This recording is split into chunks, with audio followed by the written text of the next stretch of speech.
बड़ी खबर से करेंगे। बांकीपुर उपचुनाव का मतदान खत्म हो चुका है। प्रत्याशियों की किस्मत अब ईवीएम में कैद हो गई। लेकिन सबसे बड़ी चिंता की बात यह है कि बांकीपुर में बेहद ही कम मतदान हुआ है। शाम 5 बजे तक 33.60% मतदान की खबर है। यह आंकड़ा कुछ और बढ़ सकता है, लेकिन बेहद ही कम वोटिंग के बाद ये सवाल उठ रहे हैं, इससे किसको फायदा और किसको नुकसान होगा। आखिर बांकीपुर के मतदाता वोट डालते क्यों नहीं हैं? 3 लाख से ज्यादा वोटर, मैदान में 25 उम्मीदवार, 1 विधानसभा सीट और 3 धुरंधर।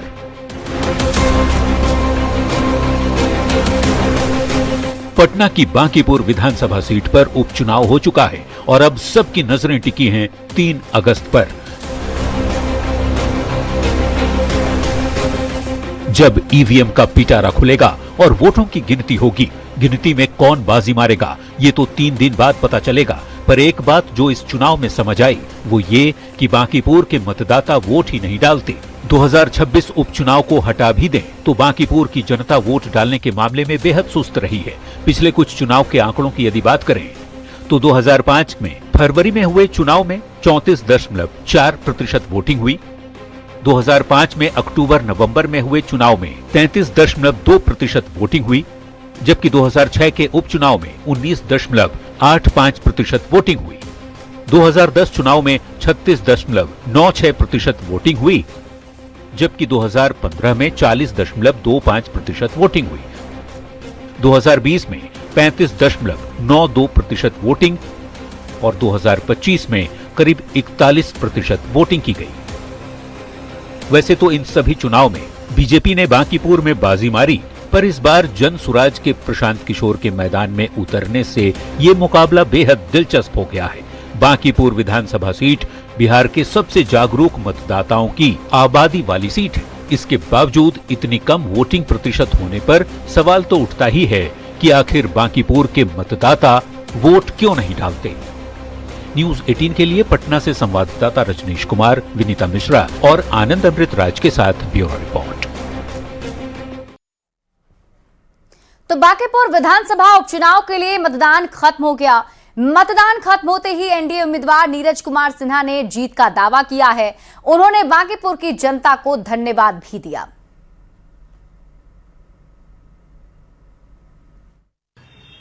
तो बांकीपुर विधानसभा उपचुनाव खत्म हो चुका है और इस वक्त हमारे साथ बीजेपी के उम्मीदवार, एनडीए उम्मीदवार नीरज सिन्हा मौजूद हैं। नीरज जी, चेहरे पे मुस्कुराहट, क्या इशारा कर रहे हैं? चेहरे पे मुस्कुराहट हमेशा मुस्कुराते ही रहते हैं, क्योंकि एक मैं साधारण कार्यकर्ता हूं और काम से मैं खुश रहता हूं। और ये उपचुनाव में और लोकतंत्र के महापर्व में बांकीपुर की जनता ने जो मतदान किया है खुलकर और उन्होंने जो आशीर्वाद दिया है, ये बांकीपुर की जनता का विश्वास का जीत है और विकास का जीत है। मुकाबला आपको कड़ा दिखा क्या है? भैया कोई मुकाबला कड़ा नहीं है। ये बांकीपुर की जनता का जो आशीर्वाद है, उन्होंने जो मतदान किया है वो आशीर्वाद के रूप में दिया है। मैं बांकीपुर की जनता और कार्यकर्ताओं को, जो जितने भी कार्यकर्ता हैं, मैं उनका आभार प्रकट करता हूं। उन्होंने इस बांकीपुर के एक उपचुनाव लोकतंत्र का महापर्व में जो उन्होंने आशीर्वाद दिया है, वो दिखाता है कि बांकीपुर में हमारी पार्टी की जीत होने वाली है काफी अंतरों से। तो इधर नेता प्रतिपक्ष तेजस्वी यादव ने दावा किया है बांकीपुर सीट उनकी पार्टी जीतने जा रही है। आरजेडी उम्मीदवार रेखा गुप्ता की जीत पक्की है। अब तेजस्वी यादव ने कहा है कि 3 अगस्त को देखिएगा, बीजेपी राष्ट्रीय अध्यक्ष की सीट हारने जा रही है। उपचुनाव जो है, बांकीपुर उपचुनाव जो है, राष्ट्रीय जनता दल जीतने जा रही है और यहाँ से पूरे देश में संदेश जाएगा कि राष्ट्रीय अध्यक्ष भाजपा की सीट जो है, जो भाजपा अपना गढ़ मानती है, वहाँ से इनको करारी हार का सामना करना पड़ेगा। सुबह से लगातार हम लोग मॉनिटर कर रहे हैं, सभी वरिष्ठ नेता, और हर वार्ड हर बूथ पे हमारे कार्यकर्ता हैं, मजबूत डटे हुए हैं और काफी अच्छा फीडबैक आ रहा है। आपका वोटिंग प्रतिशत जो है वो कम हो गई है सर, क्या कहेंगे? वोटिंग प्रतिशत कम हो हम गई लोग चुनाव जीत रहे तो पहला ही ना होंगे भाई। चलिए तो खबर बांकीपुर से है, जहां विधानसभा उपचुनाव के दौरान लक्ष्मी नगर बूथ संख्या 303 के बाहर से पुलिस ने एक युवती को हिरासत में लिया है। चंद्रा हाउस के पास JSPPS स्कूल बूथ पर वोट डालने पहुंची इस युवती का आरोप है कि वहां कुछ लोगों ने उसके साथ बदतमीजी की, उसका हाथ पकड़कर घसीटा और मारपीट की कोशिश की। युवती ने इस पूरी घटना के लिए बीजेपी कार्यकर्ताओं पर अभद्र व्यवहार करने का आरोप लगाया, जिसके बाद पुलिस उसे हिरासत में लेकर थाने ले गई। बूथ पे नहीं होगा, बूथ पे नहीं होगा।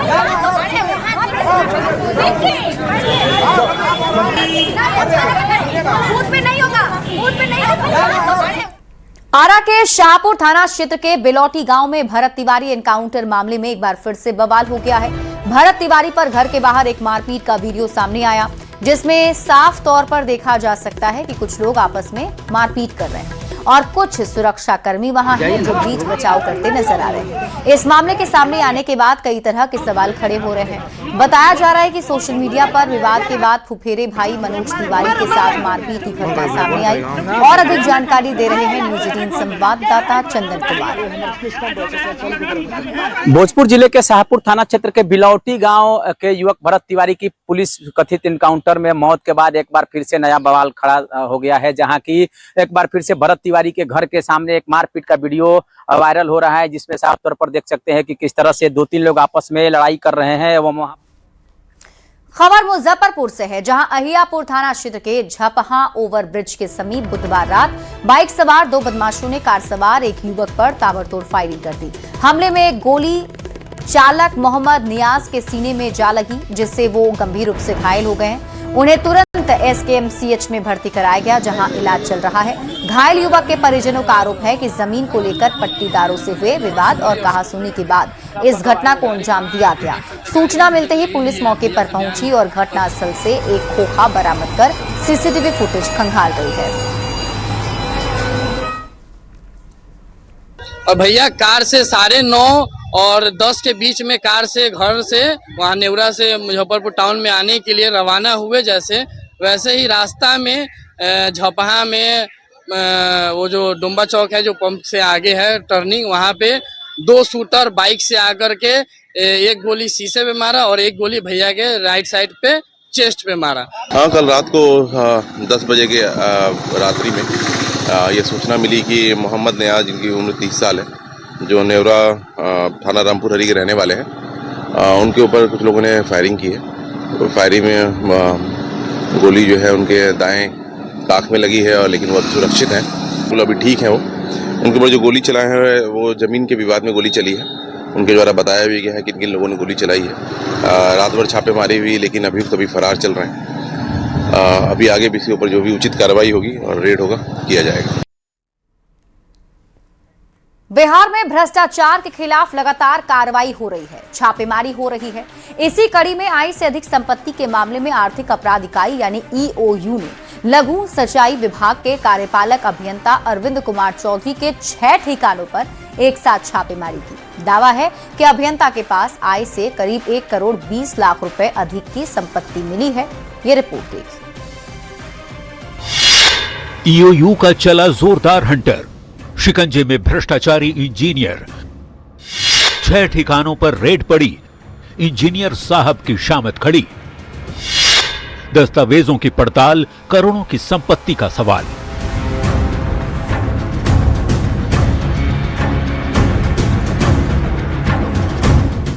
भ्रष्टाचार के खिलाफ आर्थिक अपराध इकाई यानी EOU का शिकंजा लगातार कसता जा रहा है। इसी कड़ी में लघु सिंचाई विभाग में सासाराम में कार्यरत कार्यपालक अभियंता अरविंद कुमार चौधरी के खिलाफ आय से अधिक संपत्ति के मामले में बड़ी कार्रवाई की गई। कार्यपालक अभियंता पर शिकंजा कसा गया। अरविंद कुमार चौधरी के कई ठिकानों पर छापा मारा गया। अरविंद पर आय से अधिक संपत्ति रखने का आरोप है। EOU की टीम ने एक साथ 6 ठिकानों पर दबिश दी।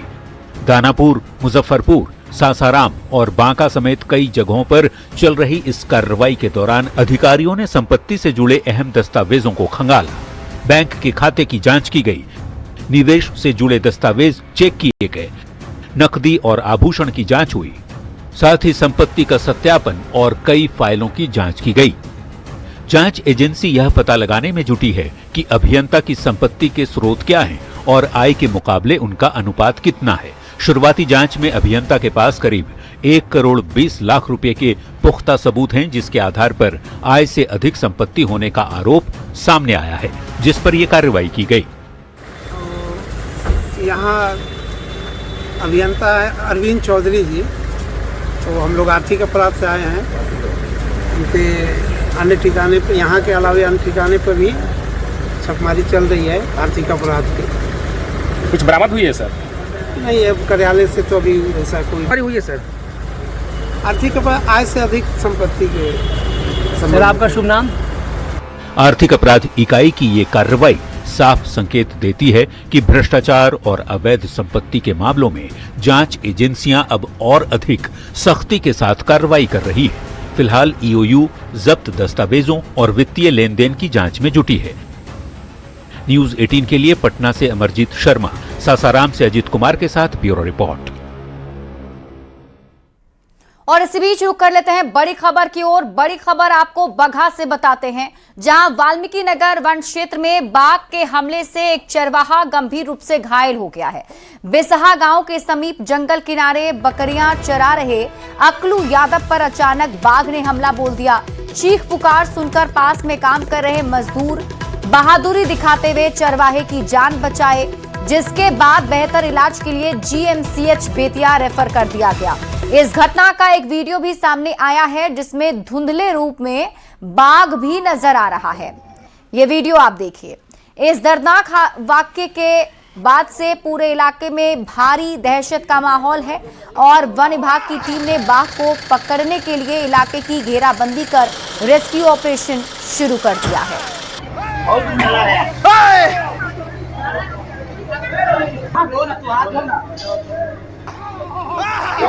यहाँ पे काम कर रहे थे तो उधर हल्ला हुआ कि बाघ पकड़ा है, तो यहाँ से हम लोग दौड़ कर गए फाठा उठा लेकर।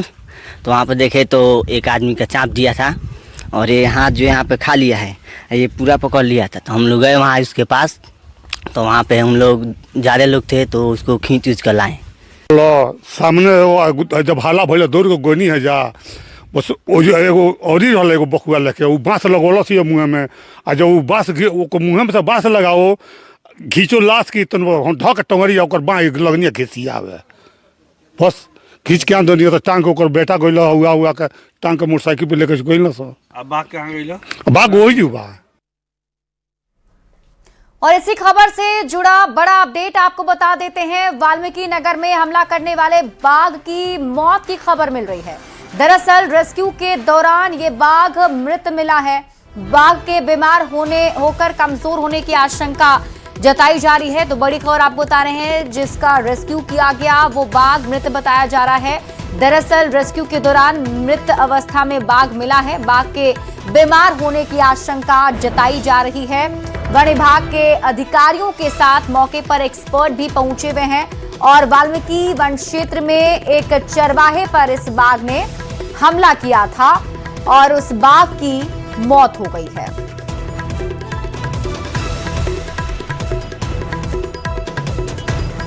तो गया जी से आपको इस वक्त की बड़ी खबर बताते हैं, जहां फिरोजाबाद धनबाद एक्सप्रेस में कपलिंग के बीच शॉर्ट सर्किट से तार में आग लग गई। सूचना मिलते ही अग्निशमन कर्मियों ने घटनास्थल पर पहुंचकर आग बुझाई है। कड़ी मशक्कत के बाद पूरी तरह नियंत्रण पा लिया गया। बताया जा रहा है कि ट्रेन के चलने के दौरान दो बोगी को जोड़ने वाली कपलिंग में घर्षण के कारण धुआं निकलने लगा था और इसके बाद तार में आग लग गई।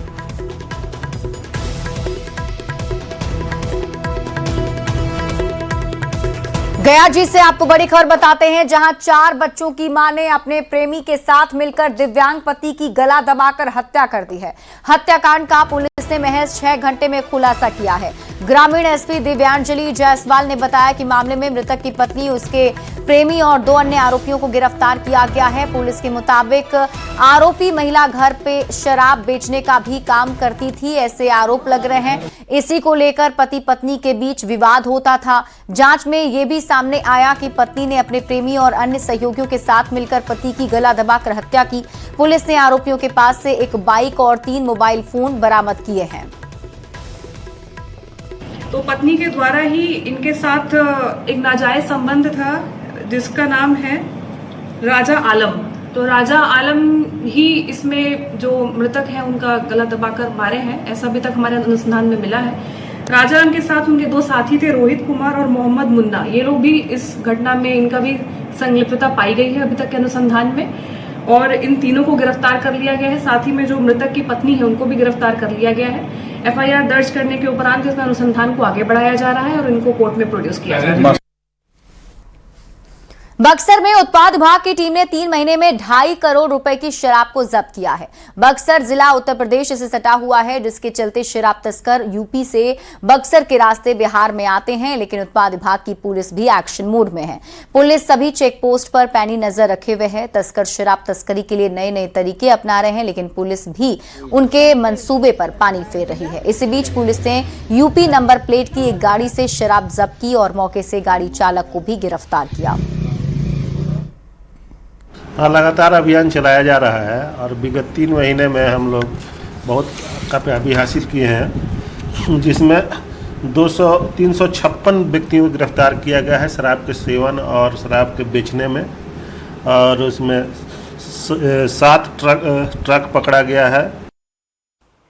बक्सर जिला शराब तस्करों के लिए सेफ जोन बनता जा रहा है। पिछले 3 महीने में बक्सर जिले के उत्पाद विभाग की पुलिस ने 2.5 करोड़ रुपए मूल्य के शराब को बरामद किया है। इस मामले में बक्सर उत्पाद विभाग की पुलिस जो है वो लगातार चेक पोस्ट जो है, बक्सर ज़िला जो है उत्तर प्रदेश से सटा हुआ है और वहाँ पर सभी 3 और 4 लग चेक पोस्ट है बक्सर ज़िले में। सभी चेक पोस्टों पर पैनी नज़र रखी जा रही है और ताज़ा मामले में नैनो कार से बक्सर ज़िले के उत्पाद विभाग ने शराब की बड़ी खेप को बरामद किया है। उत्तर प्रदेश से ये जो नैनो गाड़ी है UP 32 ET 2327 जो गाड़ी है उत्तर प्रदेश से बक्सर ज़िले के रास्ते बिहार में प्रवेश करने की कोशिश कर रही थी और इस पूरे नैनो गाड़ी में शराब भरा हुआ था। इसमें खाना बनाया गया था और जो तस्कर हैं वो यहाँ से जो चेक पोस्ट है वहाँ से तस्करी करने के फिराक में थे और उत्पाद विभाग की पुलिस ने इसे बरामद किया है और चालक को गिरफ्तार कर पूछताछ कर रही है। पुष्पराज, न्यूज़ 18 बक्सर। और इसी बीच रुक कर लेते हैं इस वक्त की बड़ी खबर की ओर। मधेपुरा से बड़ी खबर मिल रही है। लैब मैनेजर की हत्या से इलाके में सनसनी फैली हुई है। धान के खेत में बोरे में शव मिला है। शव पर चोट के निशान भी हैं। पुलिस ने शव को पोस्टमार्टम के लिए भेजा है। घटना के बाद से लोगों में आक्रोश है।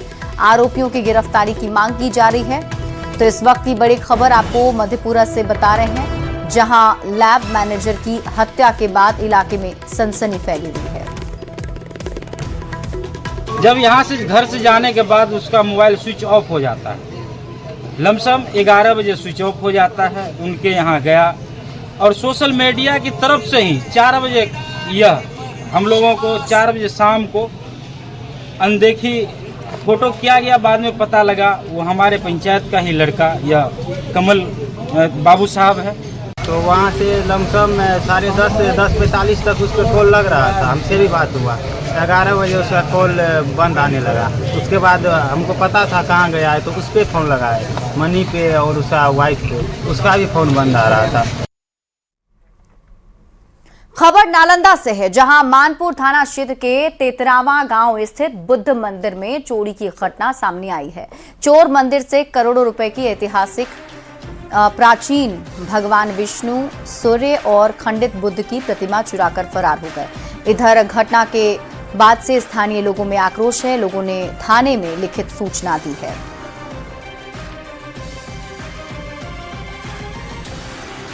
लोग सुबह आए तो मंदिर के दरमियान जब गेट पे आए, साफ करने के लिए आए थे, तो देखे गेट पे आए, जैसे देखे सिक्कड़ और ताला जो है कि सीढ़ी पर टूट के गिरा हुआ है। तो उसी दरमियान हम लोग मंदिर साफ करने के लिए जब अंदर हिले तो देखे कि 3 मूर्ति गायब है। एक बुध का है जो खंडित है, एक सूर्य का है, एक विष्णु का है।